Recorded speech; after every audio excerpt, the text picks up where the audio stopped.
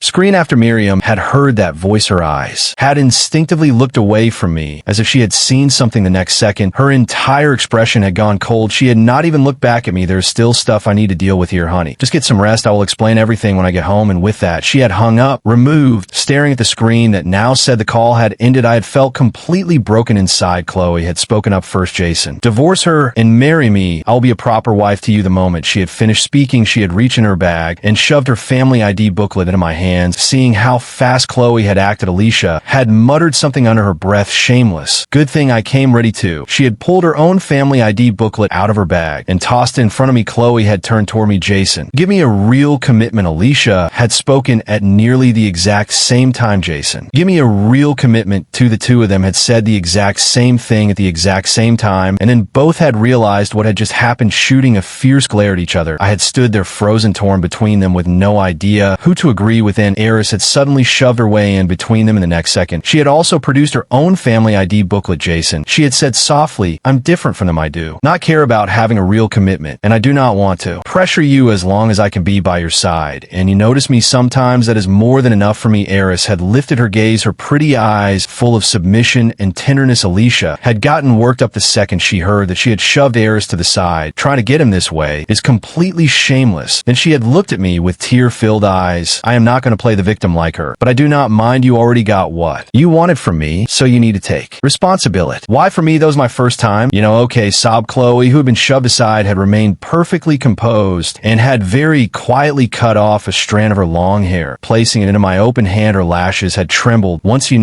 my entire life, you have been the only man for me. Looking at the 3 women standing before me, my heart had gone soft, and on a moment of impulse, I had agreed to give all 3 of them a real commitment. It was not until I had gone to order 3 sets of wedding rings that the sales associate had looked at me completely lost. Sir, are you certain this design is the one and only couple style? By the time Miriam had finally returned home, I was wearing 4 rings on one hand and had cornered her right at our front door. Removed, I had said, let's get a divorce. Miriam had said, honey, let's have a baby. We had both spoken at almost the exact same moment. As soon as the words had landed, we had both frozen. Miriam's voice had come out shaking. What did you just say? Her expression had been full of disbelief, as if she was questioning whether she had heard correctly. I had been quiet for a few seconds, then I had raised my left hand, the one with 4 rings on it, and slipped off the one on my ring finger, placing it in front of her. I had said, let's get a divorce. No way. Miriam had nearly shouted it without thinking, rejecting the idea immediately without a second thought. When she had said that, I had gotten anxious and started trying to reason with her. Let's just get a clean divorce. That way you can be with Matthew. The moment she had heard Matthew's name named Miriam, had become visibly flustered, raising her voice as she spoke. There is absolutely nothing going on between us a month ago, I wanted to explain it all to you, but things were too urgent back then. I was afraid I would not be able to explain it properly over the phone, which is why I have not said anything until now. The words had come tumbling out of her in a rush. I had just frowned and stayed quiet. After a few seconds of silence, I had finally brought up the time they had been caught kissing on camera that had exploded all over Twitter. She had said, "What are you even talking about? That was him paying someone to take that photo, a fake photo that he staged with a certain angle and Photoshop." Later, I had my father completely blacklist him. Did you not notice that post was gone by the next day, and he has never shown up on any screen since? Come to think of it, that was true, but I'd still kept frowning as I spoke. That still does not add up. Back then you told me yourself that if I had the nerve to go out and find other women to fool around with, that was just something I said because I was angry. Miriam had suddenly become emotional, stomping her foot in frustration. That day, I was trying to explain things to you properly, and your first reaction was to doubt me and not believe me. So then I got angry and said that guilt had slowly started to creep into my chest, even though I still try to hold my ground. Then what about the second time? Your lipstick was all messed up, and you still told me to quit pestering you, telling me to find a few more people to go have fun with. Miriam's face had gotten even darker after hearing that. That day, Matthew was making one last desperate move. He had brought paparazzi to hide in the corner and take pictures, and suddenly he lunged at me, trying to force a kiss on me. I dodged, and at first I covered my mouth with my hand, but then the lipstick got smeared onto my clothes, which is why it looked so messed up. Did I not tell you back then too that it was not what it looked like? And when I said stop bothering me, I meant stop bringing up Matthew because he disgusts me. And as for telling you to go find people to hang out with, what I actually meant was for you to go play video games with your friends and level up every time you're stressed out. Do you not always call them to go out and play? I had thought back to Miriam's face that day, and it had seemed like it actually lined up with what she was now telling me. So according to that, I had been the one in the wrong. But then what about me and those three women? I had glanced down at my left hand. Miriam had followed my eyes, asking in confusion, "What are those three big gold rings doing on your hand?" And then something had seemed to dawn on her. She had been about to say something, but I had panicked and quickly cut her off. "But what about that video call? I heard Matthew's voice. You did not even look at me again before you hung up." Just as I had anticipated, Miriam's focus had immediately shifted. She had quickly said, "My father blacklisted Matthew ages ago. So the fact that he even managed to find me means that someone has been leaking my schedule. The people who knew about my travel arrangements were just you, my sister, and a small handful of close friends. So the fact that he showed up there means that one of my so-called good friends has been betraying me, which is why I looked so upset back then. I swear to you, from beginning to end, there's never been anything between Matthew and me." At that moment, all I could think about was trying to figure out which one of my sisters had betrayed me. Miriam had looked me right in the eyes and said slowly, emphasizing every word from the very beginning until now, "You are the only one I have ever been with." After hearing her whole explanation, my hand trembling, I had held up my left hand, showing her the three gold rings, and stammered, "But I actually took what you said seriously. I really did exactly what you told me to, and went out and slept with three different women, and now each of them is demanding a real commitment from me." Miriam had stared hard at the three rings on my left hand. Her face had visibly gone pale before my eyes. Her breath had caught in her throat like someone was strangling her, and she had stumbled backwards a full step. "You said three of them." She had started to breathe faster. "You went behind my back with three women removed." I had nodded, feeling guilty, and quietly added, "But honey, you can relax. I did not just pick them at random. All three women I found, you already know each one. They're all people I know." "What did you just say?" Miriam's voice had gone up so high it had nearly cracked. I had nodded dutifully. "Chloe, Alicia, Anne, and Eris." Every name I had said had drained another shade of color from Miriam's face, and when Helen had heard Eris's name, she had snapped her head up, her eyes so sharp they could kill, as she shouted, "Those shameless husbands stealing. Little sluts, you thieves." She had been shaking with anger, barely able to get the words out, and had grabbed onto my sleeve, asking in a shaky voice, "So this whole last month, pain and jealousy churning in her eyes like they were about to spill over, you have been with him the whole time?" My eyes had darted around nervously, my heart hammering in my chest, but I still forced myself to speak. "You were the one who told me to do it. I'm just a faithful husband. I do whatever my wife tells me to." Before I could even finish, Miriam had suddenly stood on her toes and kissed me. The kiss had been desperate and hard, as if she was putting her entire life on the line. I had been frozen for 2 seconds, and then I had pulled her close to me, my heart aching faintly. Our lips had tangled together in the familiar scent and feel of her. All the feelings we had been holding back for too long had come flooding out all at once. What came next had been a messy yet heated and intense tangle. Once it was all over, Miriam had quietly stood up and walked into the bathroom. I had laid in bed recovering for a bit, but still felt like there were things I needed to say, so I had put on a shirt and gone to find her. When I pushed the door open and stepped inside, Miriam had been standing there with a hard expression, washing the boxers I had used. Tea left on the floor, her face cold as ice, but her hands had not stopped moving, scrubbing them over and over again, getting them completely spotless. I had not said a word, and neither had she for a moment. The only sound in the bathroom had been the water running. "Do you like them?" Miriam had asked. Suddenly I paused and thought back, and then nodded, feeling a little embarrassed. They each have their own strengths. Chloe is naturally talented. Her skills are incredible. Alicia is very attentive and focused on my needs. And Eris is young and very enthusiastic. Miriam had fallen silent again after hearing that I had listened to the water running and watched her bend over, washing my boxers, my feelings all tangled up inside. After hesitating for a long moment, I had finally spoken again. "So when should we go file for the divorce?" The moment I had said that, Miriam had spun around, her eyes red, looking like a small animal that had been left behind, both pitiful and furious. "Divorce. Jason, let me make this clear to you. For my entire life, that will never happen." I had been so stunned that I thought I had misheard her. Even after everything that had happened, she still would not agree to a divorce. She had tossed the boxers back into the sink, stood up, and stared directly at me, her voice almost obsessive, as if she had just made a monumental decision. "You can bring all of them to live here. The 5 of us can live together. I do not care, but divorce, do not even think about it." "What did you just say?" I had been completely dumbfounded, even wondering if I had imagined it. "I said bring all of them here." Miriam had turned back around and kept scrubbing that pair of boxers, adding through clenched teeth. "So they want a real commitment, do they? Then call every single one of them over right now. I will give them their commitment myself." Those last words had practically been ground out from between her teeth, removed under Miriam's ice-cold glare. I had no choice but to obediently text Chloe, Alicia, and Eris one after another. In under 30 minutes, all 3 of them had appeared in the living room at an alarming speed. The atmosphere had been so heavy it felt like it could be wrung out. Chloe, as always, had been cold and aloof, but the fingers holding her water glass had gone slightly pale. Alicia had been leaning against the wall, her tired eyes appraising Miriam's face, which was flushed with anger. Eris had just kept her head down, not saying a word. Miriam had been seated on the main couch, letting out a bitter laugh, her dagger-like gaze sweeping across each of their faces. Well,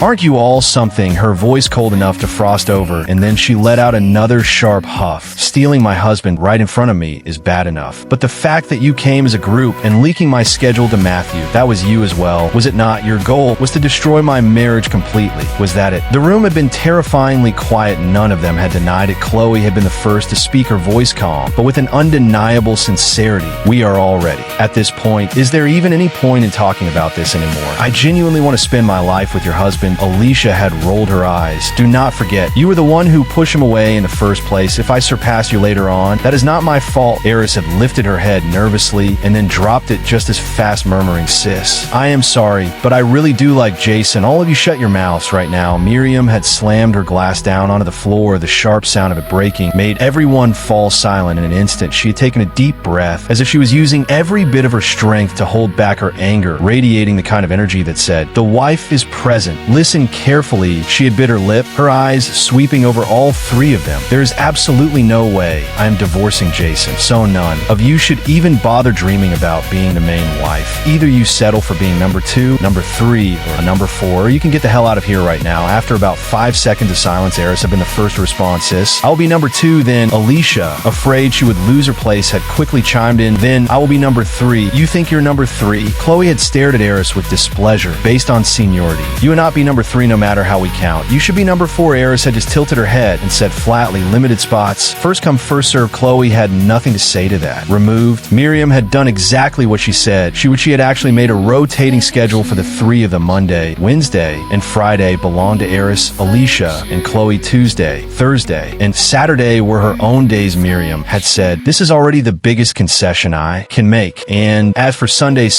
was group activity day. Removed. The house had suddenly become ridiculously busy. At breakfast time, my bowl was always full. On my left were eggs that Chloe had peeled for me. On my right was ham that Alicia had cut. And in front of me was milk that Eris had poured. Miriam had stood there scowling, spreading jam onto my toast layer by layer, all while glaring at the other 3 through gritted teeth. Keep an eye on how much sugar he gets, less sugar. Did you hear me? It was as if the 4 of them had reached some bizarre equilibrium on the outside. Everything seemed fine, but underneath, the silent fighting had never ceased. For instance, Chloe would silently move my favorite dishes closer to me, without anyone really noticing, while Alicia could instantly notice anytime I was missing a utensil or a side dish and grab it from me right away. Eris, using her position as the younger sister, had no problem massaging my shoulders and legs, and Miriam, as the main wife, had the exclusive daily right to hand wash my boxers. She had said that was a symbol of her territory. The neighbors in our building had often seen rows of popping women's clothes hanging out to dry on our balcony, and they also heard the strange arguments that echoed from inside. Whose turn is it to go to the movies with me today? And whose turn is it to take me shopping tomorrow? The building management had even suspected at one point that we were running some kind of illegal operation out of our apartment. As for me, I had just kept on doing whatever they told me to. After all, I was just a faithful husband who only knew how to do what he was told. So that is the story. But you probably are not laughing. An obedient husband took every angry word as a direct order and ended up turning his life into an absurd comedy. It sounds like a joke, but think about it. Do not we all do the same thing sometimes, taking someone else's frustration as an unbreakable command, hearing the opposite of what someone really means, and treating it like a green light to go ahead? Miriam told him, go find someone else, and he actually did it. Not because he was a bad person, but because he was too obedient, so obedient that he abandoned all common sense, so obedient that he used listening to his wife as an excuse to avoid taking responsibility for himself.